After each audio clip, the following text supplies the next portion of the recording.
The Thanos snap is known by all at this point, or should I say half. In Infinity War, we saw how he wiped out half of the entire universe with all the stones powering his gauntlet. And with that snap, we see everyone who did vanish do so extremely quickly while being on screen 1 second and then disintegrating just as fast. However, with Peter Parker, it wasn't really the case. He was the last to go, not counting Nick Fury at the end of the film after the credits. And he was the slowest to go.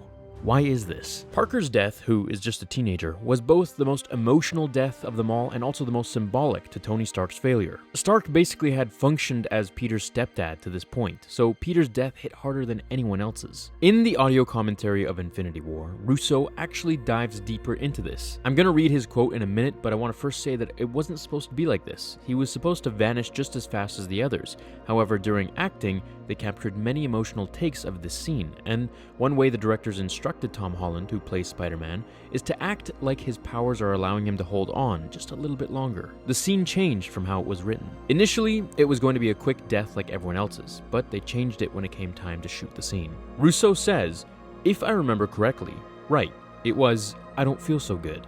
Tony looked at him, he said, 'I'm sorry,' and disappeared. And at the end of the day, he kept driving to put more and more emotion into it, and just went up to Tom and said, 'You don't want to go. You're a child, and you're using your strength as Spider-Man to fight this.' And then that was the performance that came out. This is the actual in-universe reason why Peter Parker was able to hold on longer than everyone else when Thanos' snap disintegrated half the galaxy. Of course, while he couldn't resist it entirely, his powers did help to stop him a little bit longer than the others. Which makes me wonder, does this indirectly mean that Spider-Man is stronger than all the other Avengers that vanished? It could just be. Maybe that's another theory for another time. Now, this leads me to another theory, is that if Bruce Banner, or rather the Hulk, was being disintegrated from the snap, would he be able to survive and resist it? I highly doubt he would, but I think it would just make him more and more angry as he was being disintegrated.